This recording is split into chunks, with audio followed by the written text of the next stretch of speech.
혹시 이런 기분 느껴본 적 있나요?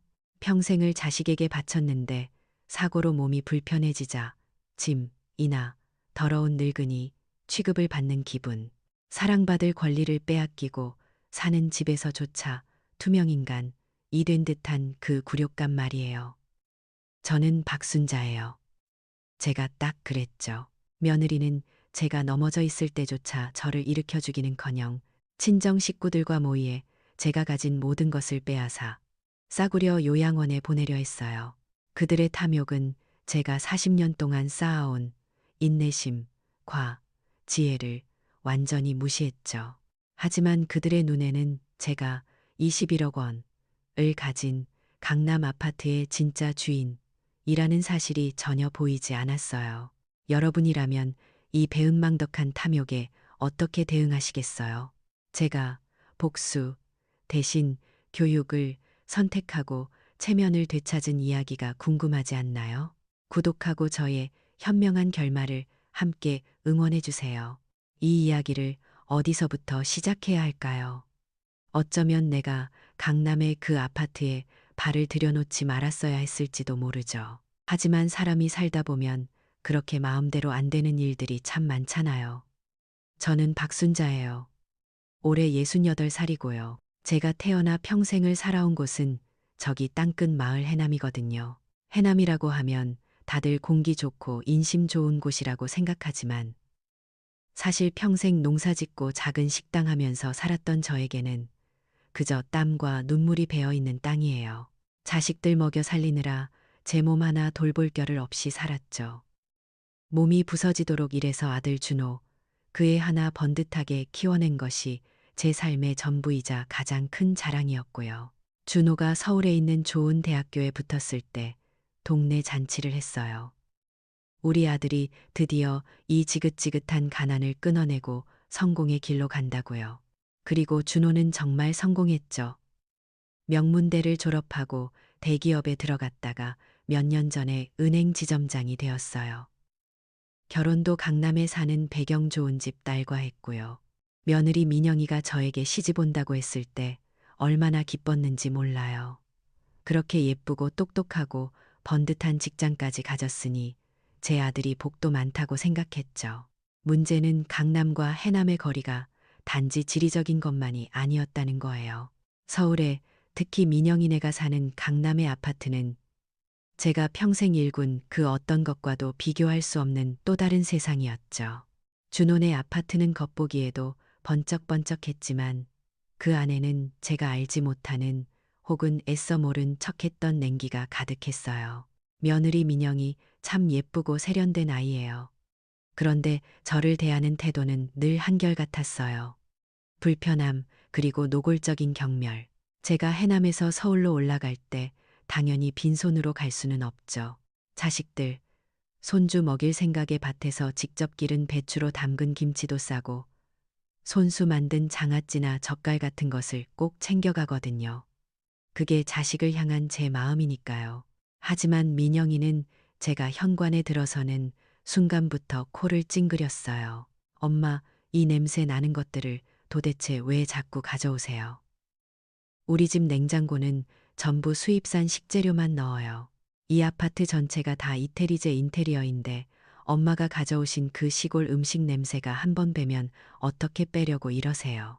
그 말을 들었을 때 제 마음이 어떻게 무너졌는지 민영이는 상상도 못할 거예요. 제가 평생 땀 흘려 만들어 온 것들이 며느리에게는 냄새 나는 것, 이자 시골 음식 찌꺼기 취급을 당하는구나 싶었죠. 그래도 꾹 참았어요.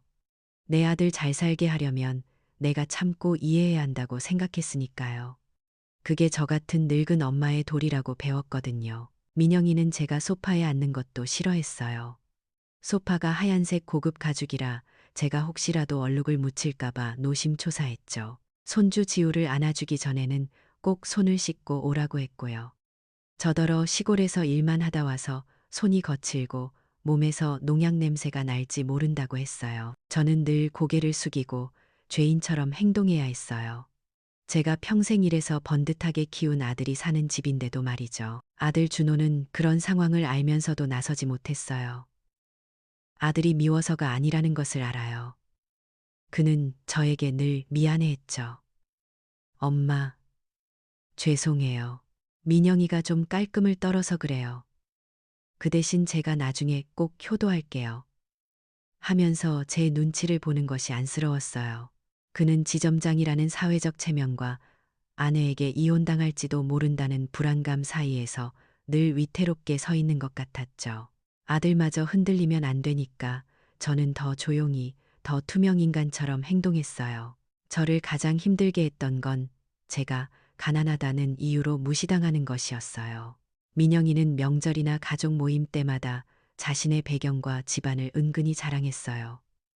아파트 평수나 해외여행 이야기, 명품 가방 이야기 같은 것들이었죠. 저에게는 한마디도 묻지 않았어요. 제가 그런 고급스러운 것들을 알 리 없다고 생각한 거죠. 명절이 다가올 때마다 저는 불안했어요. 명절 비용과 용돈을 제가 다 부담해야 한다는 압박감도 있었고요. 지난 추석이 특히 힘들었어요. 명절 3일 전부터 저는 혼자 장을 보고 제사상을 준비했어요. 준혼에는 형식적인 인사만 건네고는 자기들 방에 들어가 나오지 않았고요. 며느리는 친정에 다녀온 후였는데 저에게 와서 이렇게 말하더라고요. 엄마, 이제 시대가 바뀌었어요. 요즘 누가 명절에 그런 촌스러운 음식들을 먹어요. 제사도 그냥 없애버리면 안 돼요. 어차피 아버님은 돌아가셨잖아요. 저는 충격을 받았어요. 제사라는 것이 돌아가신 남편이자 시아버지에 대한 마지막 도리라고 생각했거든요.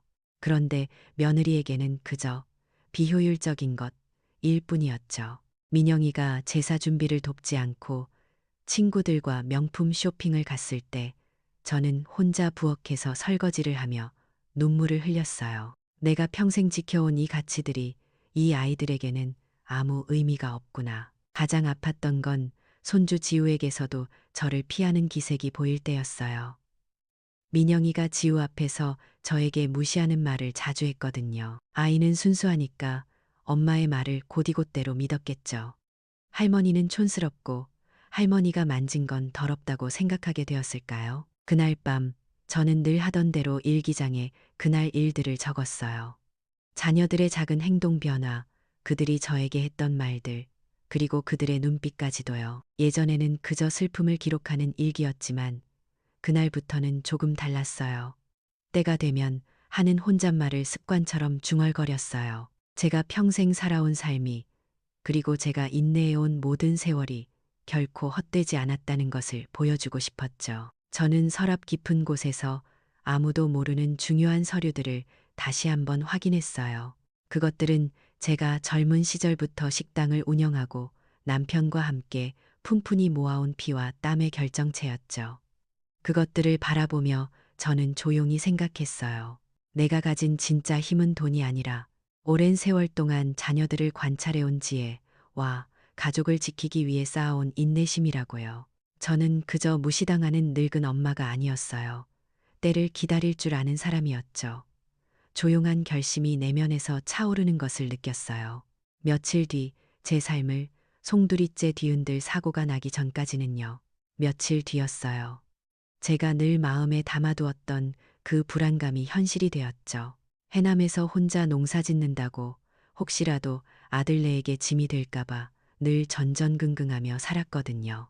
아들 준호에게 보태줄 돈을 조금이라도 더 마련하려고 그날도 늦은 시간까지 밭일을 하고 있었어요. 어둑어둑해질 무렵 제가 타고 있던 작은 농기계가 그만 밭고랑에서 미끄러지고 말았어요.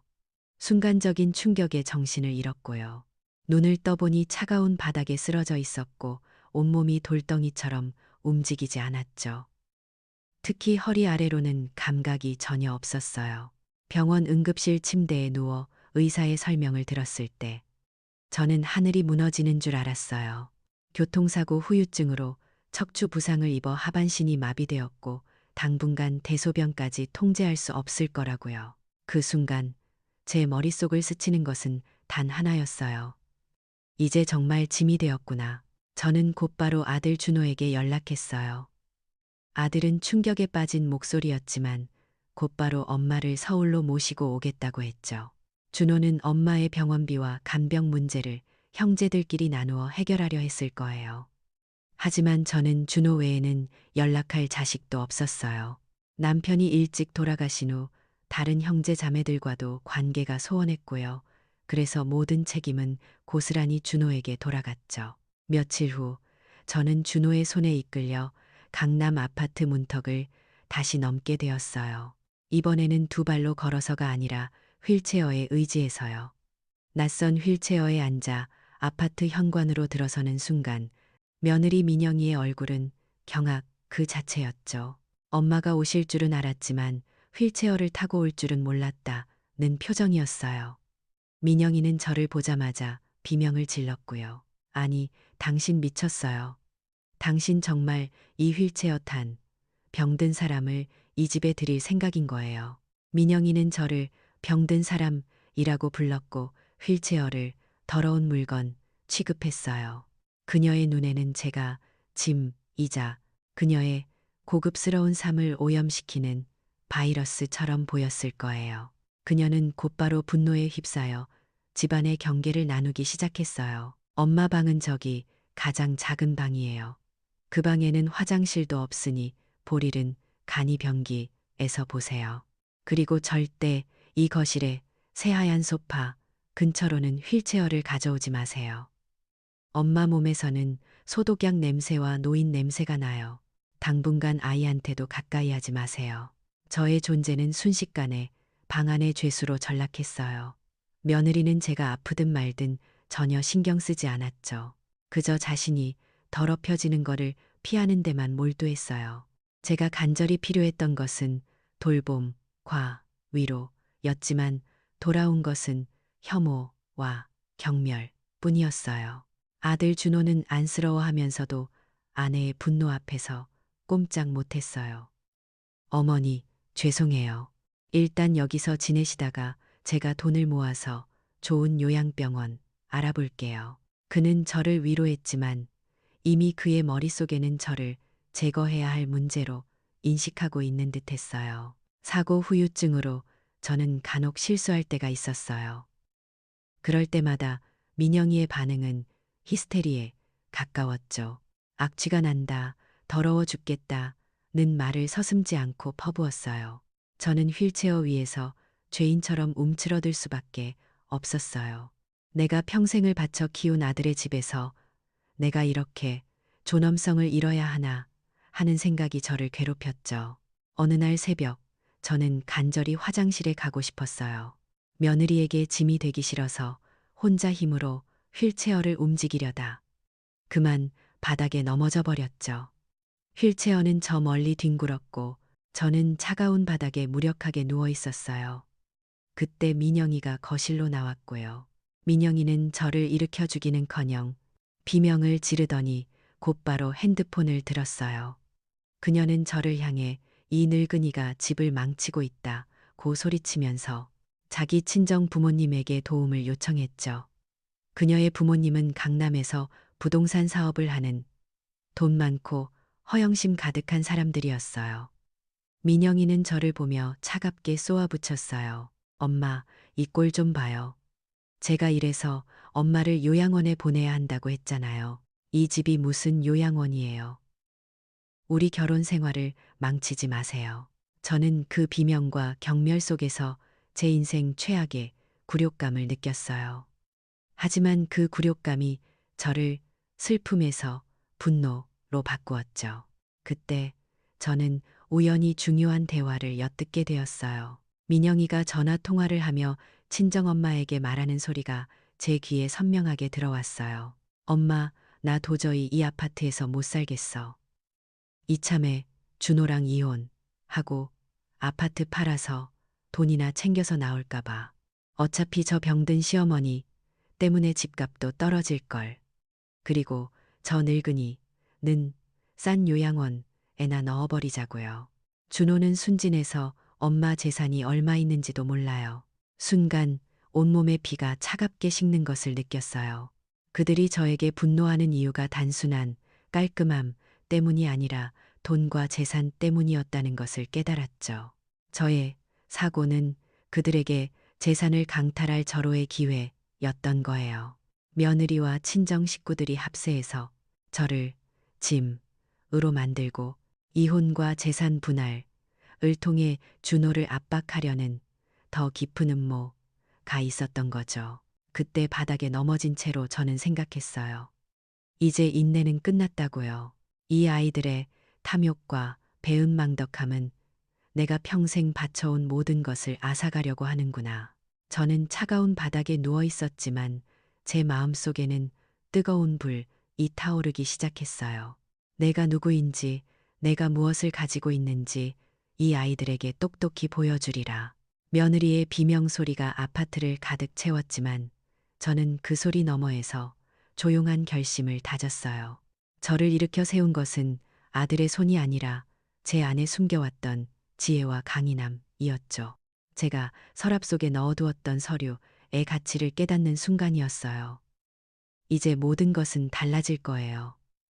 제가 먼저 준비해야 하니까요. 바닥에 넘어져 며느리의 잔인한 음모를 엿듣는 그 순간, 제 몸을 짓누르던 모든 통증이 사라지는 것 같았어요. 분노는 슬픔보다 훨씬 강력한 에너지더라고요. 내가 평생 모은 것을 병든 늙은이에게서 빼앗아 싸구려 요양원에 던져 넣으려는 저 아이들의 탐욕을 어떻게 가만히 보고만 있을 수 있겠어요. 저는 스스로 휠체어를 잡아 힘겹게 몸을 일으켰어요. 더 이상 구걸하는 자세를 취할 필요가 없었죠. 그날부터 저는 더 조용해지고 더 단단해졌어요.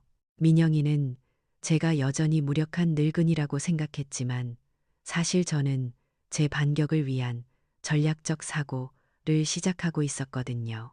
가장 먼저 떠오른 것은 과거의 저였어요. 민영이는 제가 해남에서 농사만 짓던 촌스러운 할머니라고 생각하지만 저는 젊은 시절 결코 만만치 않은 사람이었어요. 남편과 함께 해남 읍내에서 작은 식당을 시작했을 때가 1970년대였죠. 15년 동안 그 식당을 맛집으로 키워냈고요. 그 시절에 쌓은 경영 능력과 사람 보는 눈이 있었어요.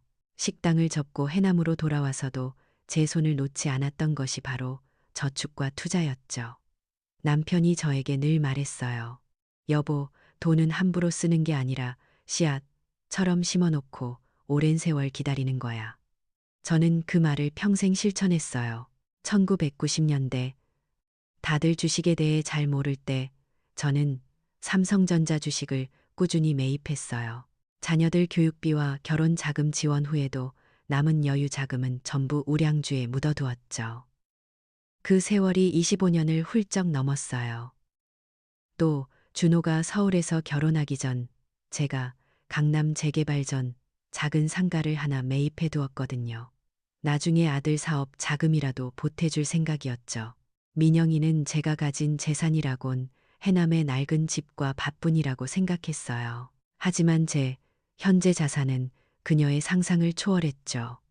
삼성전자 주식은 오랜 세월 동안 12억 원 규모로 불어났고요. 강남의 작은 상가는 재개발 덕분에 현재 6억 원의 가치를 지니고 있었어요.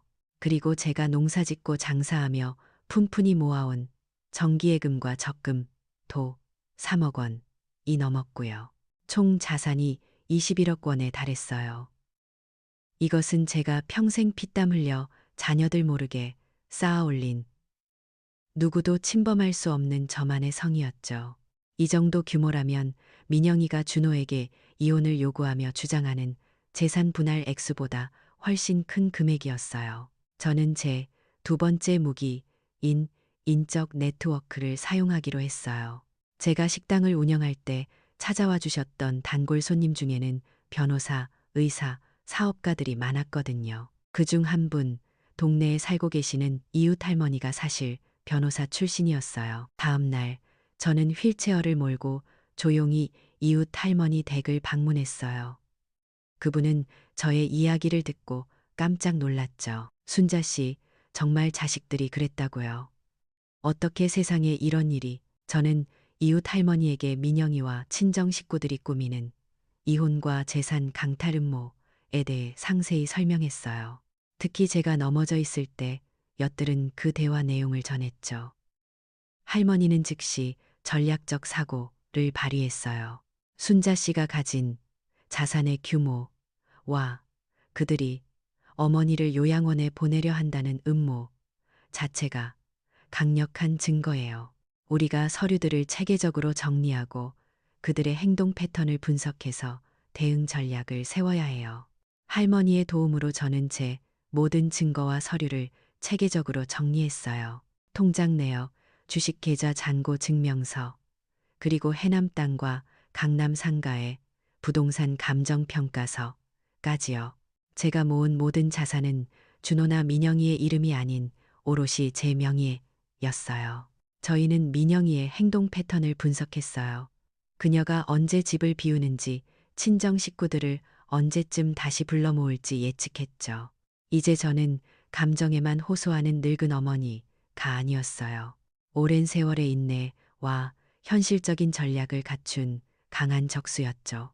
그날 밤 저는 며느리가 제 방문 앞에서 저에게 들리지 않게 속삭이던 말을 기억해냈어요. 촌스러운 냄새가 진동한다고요. 하지만 이제 저는 알았어요. 진정한 더러움은 제 몸이나 옷에서 나는 것이 아니라 탐욕으로 가득 찬 인간의 마음에서 나온다는 것을요. 저는 창밖을 바라보며 조용히 다짐했어요. 때가 되면 보여주지. 내가 무엇을 희생했고 내가 무엇을 가졌는지 이젠 되찾아야 할 것은 재산만이 아니었어요. 평생을 바쳐 지켜온 제 존엄성과 한국의 어머니로서의 체면이었죠. 이제 곧 그 아이들의 오만함에 종지부를 찍을 시간이 다가오고 있었어요. 변호사 출신 이웃 할머니와의 만남은 저에게 단순한 법률 자문을 넘어 잃어버렸던 자신감을 되찾아 주었죠. 제가 가진 21억 원의 자산, 이 며느리의 탐욕에 맞설 가장 강력한 무기라는 사실을 확인한 후 저는 더욱 조용히 움직였어요. 겉으로는 여전히 며느리의 눈치를 보며 휠체어에 의지하는 병든 노인이었지만 제 머릿속에서는 이미 전략회의가 분주하게 돌아가고 있었거든요. 가장 먼저 한 일은 모든 증거를 법적으로 완벽하게 만드는 것이었어요. 할머니의 조언에 따라 저는 제가 넘어져 있을 때 민영이가 친정 식구와 통화했던 음모 내용을 다시 한번 상기했어요. 그리고 민영이가 저에게 경멸적인 언어를 사용하거나 휠체어를 밀어내는 행위가 녹화되어 있을지 모르는 집안의 CCTV 영상 파일을 확보해 달라고 이웃 할머니에게 부탁드렸죠. 다행히 준호가 보안 문제로 설치했던 이 파일들은 제가 언제든 접근할 수 있는 클라우드 서버에 백업되어 있었고요. 제 존재가 짐이라는 며느리의 확신은 더욱 강해졌어요. 그녀는 제가 사고 후 대소변 통제가 어렵다는 점을 악용하기 시작했어요. 일부러 제가 실수했을 때만 큰 소리로 비난하며 아들 준호에게 심리적인 압박을 넣었죠.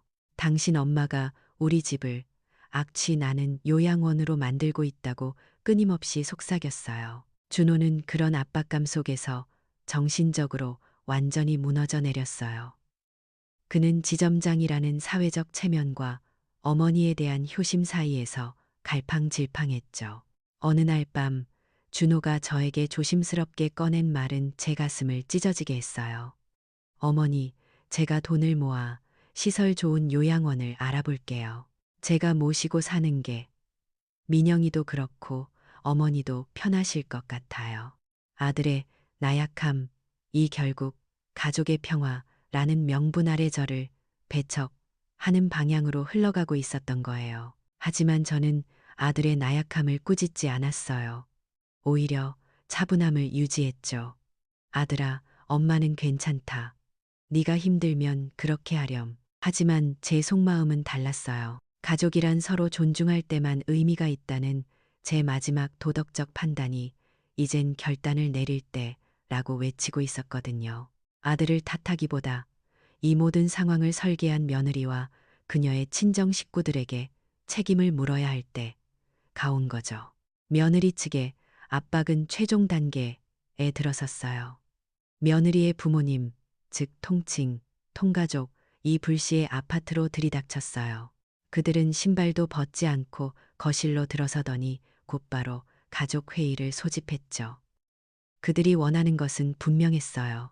이혼 서류에 준호의 서명을 받고 저를 당장 요양원으로 보내는 것이었죠.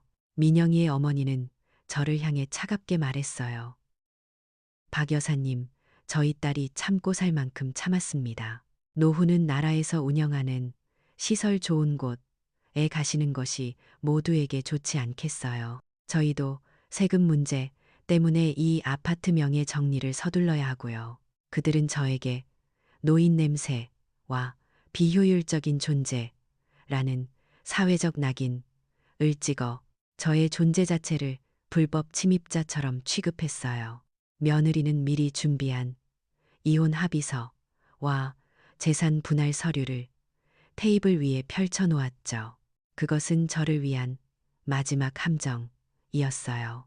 저는 휠체어에 앉아 조용히 그들이 하는 모든 말을 경청했어요. 그들의 오만함과 탐욕은 저에게 마지막 분노의 연료를 공급해 주었죠. 저는 속으로 생각했어요. 좋아요.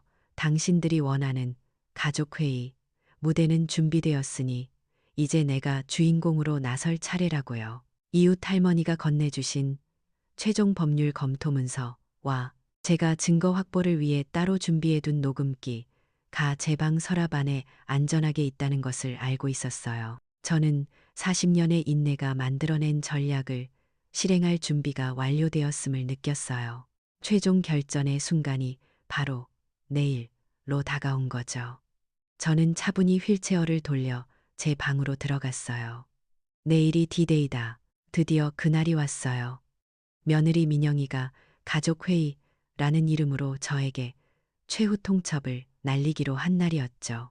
아침부터 며느리와 친정 식구들은 거실에 모여 마치 재판관처럼 앉아 있었어요. 저를 향한 그들의 눈빛은 연민이나 걱정이 아니라 승리를 확신하는 오만함, 과경멸이었고요. 저는 휠체어를 타고 거실로 나섰어요. 며느리가 미리 준비해둔 자리는 방구석의 작은 간이 의자 옆이었죠. 마치 죄인을 격리하듯 말이에요. 아들 준호는 소파 옆에 서서 잔뜩 긴장한 얼굴로 제 눈을 피했어요. 그에게는 저를 요양원에 보낼 나약한 결심이 남아 있었을 뿐이었죠. 민영이의 아버지가 먼저 입을 열었어요. 박 여사님, 저희 사돈댁의 건강과 노후를 걱정하는 마음은 간절합니다. 이제 그만 저희가 마련한 시설 좋은 곳으로 가시는 게 도리이지요. 그러면서 민영이 어머니는 저에게 이혼 합의서와 재산 분할 서류를 눈앞에 들이밀었어요.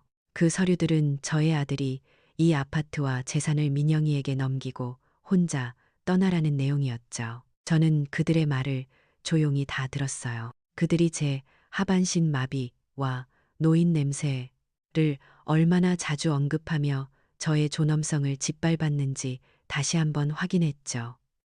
이제 제 차례였어요. 저는 고개를 들고 며느리와 친정 식구들을 똑바로 바라봤어요.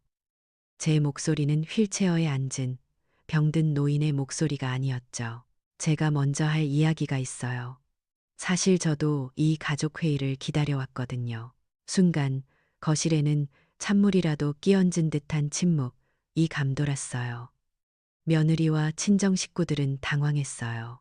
감히 제가 그들의 완벽한 시나리오에 끼어들 줄은 상상도 못했을 테니까요. 민영이가 신경질적으로 저에게 물었어요. 엄마가 무슨 말을 해요? 그냥 저희가 준비한 서류에 사인하고 조용히 요양원으로 가시면 돼요. 저는 미소 지었어요. 저는 그들의 얼굴을 하나하나 응시하며 조용하지만 단호하게 그들의 음모를 차근차근 폭로하기 시작했어요. 며느리 민영아, 내가 넘어져 있을 때 친정 엄마와 통화했던 내용 다 들었단다. 내가 짐이 되니 이혼하고 아파트 팔아서 돈이나 챙기려고 했지. 그리고 저 늙은이 눈싼 요양원에 보내자고 했더구나. 민영이의 얼굴이 파랗게 질렸어요. 그녀는 벌떡 일어나 제가 말을 지어낸다고 소리쳤지만 저는 침착하게 제 무기를 꺼냈죠. 휠체어 옆에 조용히 놓아두었던 작은 녹음기를 조작했어요. 곧 거실에는 민영이와 친정 식구들이 저를 비난하고 요양원 입소를 강요하는 날카로운 음성이 울려 퍼지기 시작했어요. 며칠 전 민영이 어머니가 저를 향해 똥오줌도 못 가리는 늙은이가 집안을 더럽힌다고 했던 모욕적인 말까지 선명하게 녹음되어 있었죠. 아들 준호는 충격에 빠져 온몸을 떨기 시작했어요. 민영이는 녹음기를 향해 달려들었지만 저는 그녀의 더 깊은 음모에 대한 증거를 하나 더 공개했어요. 변호사 할머니의 도움으로 확보해둔 CCTV 영상의 특정 시간대 화면을 TV 화면에 띄웠죠. 거기에는 민영이가 제가 넘어지자 저를 돕기는커녕 비웃으며 핸드폰을 들고 친정 식구에게 전화하는 모습이 고스란히 담겨 있었어요. 그들은 혼란에 빠졌어요. 어머니가 언제부터 하며 서로를 향해 비난을 쏟아냈죠. 그때 저는 두 번째이자 가장 강력한 반전을 선언했어요. 그런데 너희들은 내가 얼마나 가지고 있는지 아니? 그들의 시선이 저에게 집중되었을 때 저는 변호사 할머니가 준비해준 자산 증명 서류를 펼쳤어요. 내가 가진 재산은 너희들이 이 아파트 팔아서 나눠 가지려는 돈의 수십 배란다. 내가 25년간 투자해온 삼성전자 주식 12억 원, 그리고 네가 그렇게 무시하던 해남의 밭을 팔아 재개발 전 매입해둔 강남 상가 6억 원까지 합치면 총 21억 원, 이 전부 내 명의로 되어 있단다. 거실은 완전한 정적에 휩싸였어요. 민영이와 친정 식구들은 탐욕스러운 눈빛으로 서류를 쳐다보더니 순식간에 태도가 돌변했어요. 어머니, 그동안 왜 말씀을 안 하셨어요? 저희가 얼마나 어머니를 사랑하는데요. 민영이는 눈물을 글썽이며 갑자기 저에게 다가와 엄마, 제가 잘못했어요. 라고 매달렸죠. 그녀의 사과는 진심이 아닌 탐욕에서 우러나온 것임이 너무나 분명했어요. 저는 마지막 결정타를 날렸어요. 그들의 체면을 완전히 짓밟는 한 방이었죠. 그리고 너희들이 지금 살고 있는 이 아파트, 누구 명예인지 아니? 며느리와 준호가 당황한 눈빛으로 서로를 쳐다봤어요. 제가 조용히 말했어요. 이 아파트는 준호가 내 이름으로 산 것이 아니라 너희 결혼할 때 내가 전액을 내고 준호에게 명의만 맡겨둔 것이란다. 내가 언제든 마음만 먹으면 소유권을 되찾아올 수 있는 서류가 내 손에 있단다. 지금까지 내가 너희를 살게 해준 거였어. 이것으로 권력 관계는 완벽하게 역전되었죠.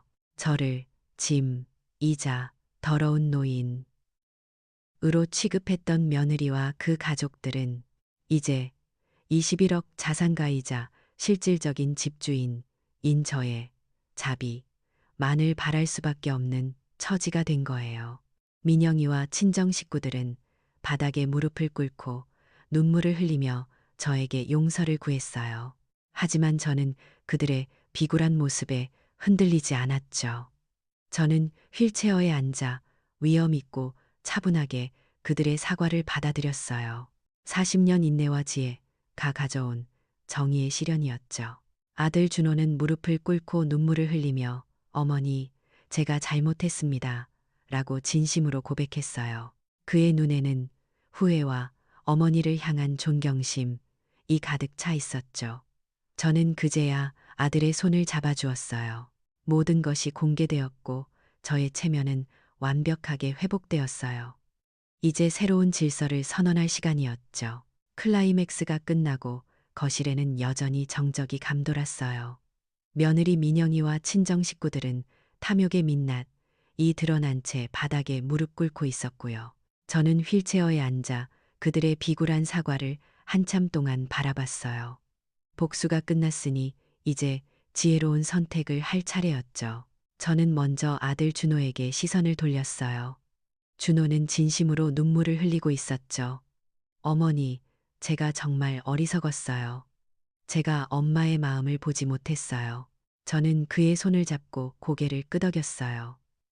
그의 진심 어린 사과. 만이 이 지옥 같은 상황에서 제가 찾을 수 있었던 유일한 위안이었거든요. 하지만 며느리 민영이에게는 달랐어요. 그녀는 돈 때문에 우는 것이 분명했죠. 저는 며느리를 향해 차분하고 단호한 목소리로 말했어요. 민영아, 네가 나에게 했던 모든 모욕과 경멸은 돈으로 갚을 수 있는 것이 아니란다. 네가 나를 더럽다 고했을 때 내가 평생 지켜온 한국 어머니로서의 체면은 산산조각 났어. 저는 복수 대신 교육을 선택하기로 했어요. 저는 며느리에게 지금 당장 용서하거나 재산을 나누어 줄 생각이 없다고 밝혔죠. 너희들이 진정으로 이 어미를 존중하고 가족의 도리를 실천한다면 그때 가서 다시 생각해 보겠다고 했어요. 조건부 용서를 제시한 거예요. 진정한 효도는 물질적인 것이 아니라 마음에서 우러나온 존중임을 보여주고 싶었어요. 민영이는 어쩔 수 없이 제 조건을 받아들였어요. 그녀의 굴복은 그녀의 탐욕만큼이나 분명했죠. 그녀는 제가 두려웠을 거예요. 21억 자산을 가진 실질적인 집주인, 이 언제든 마음만 먹으면 자신들을 길거리로 내쫓을 수 있다는 사실을 알았으니까요. 며느리와 친정 식구들은 아파트에서 짐을 싸서 나갔어요. 며칠 전 저를 요양원에 보내려던 그들이었지만 이제는 저의 자비를 구하며 사라졌죠. 아들 준호는 직장에 휴가를 내고 저를 극진히 돌보기 시작했어요. 매일 아침 저를 휠체어에서 안아 올려드리고 불편한 제 몸을 씻겨주었죠. 그 과정에서 준호는 어머니의 희생, 과, 노고를 비로소 진심으로 이해하기 시작했어요. 저는 아파트를 즉시 매각하기로 결정했어요. 더 이상 민영이와 그녀의 탐욕이 배어있는 이 공간에서 살고 싶지 않았거든요. 그리고 21억 원의 자산을 바탕으로 저의 새로운 노후를 설계하기 시작했어요. 저는 하반신 마비라는 신체적 어려움을 극복하기 위해 최첨단 시설을 갖춘 고급 요양원에 입소했어요. 며느리가 저를 보내려 했던 싸구려 시설과는 차원이 달랐죠. 거기에서 저는 저와 같은 처지의 새로운 친구들을 사귀었고 재활치료에 전념하며 새로운 삶의 기회를 찾았어요. 저는 남은 자산으로 재단을 설립했어요. 효도 문화회복재단. 같은 이름이었죠. 제가 평생 지켜온 효, 사오, 사상과 어머니의 존엄성을 지키기 위한 일이었어요. 재단을 통해 부당한 대우를 받는 다른 노인들을 돕고 세대 간의 이해를 증진시키는 프로그램을 지원했죠. 아들 준호는 주기적으로 저를 찾아와 진심 어린 봉사를 했어요. 그는 더 이상 아내의 눈치를 보는 나약한 남자가 아니었죠. 그는 어머니를 존경하고 존중하는 새로운 가족 질서의 중심이 되었어요. 저는 준호에게 경제적인 독립을 도와주었어요. 하지만 민영이에게는 단호했어요. 자신의 탐욕에 대한 대가를 치르도록 했죠. 저는 휠체어에 앉아 햇볕이 잘 드는 창가에서 생각했어요. 진정한 승리는 상대방을 파괴하는 것이 아니라 나 자신을 회복하고 더 나은 가치를 건설하는 데 있다는 것을요. 제가 평생 지켜온 정신적인 존엄은 그 어떤 21억 원의 자산보다도 값진 것이었어요. 결국 가족의 의미란 피가 아니라 서로를 향한 존중과 사랑으로 만들어지는 것이겠죠. 저는 비록 하반신 마비라는 고난을 겪었지만 그 시련을 통해 진정한 독립과 존엄성을 되찾았어요. 이제야 저는 진짜 가족을 만들고 평온한 노후를 누릴 수 있게 된 거예요. 박순자 여사의 이야기는 우리에게 깊은 교훈을 남겨줘요. 가족을 향한 헌신이 당연한 희생으로 치부될 때 침묵 대신 지혜로운 전략을 준비하는 것이 중요하죠. 진정한 존중은 나이나 사회적 지위가 아닌 스스로 만든 가치에서 나온다는 것을 잊지 말아야 해요.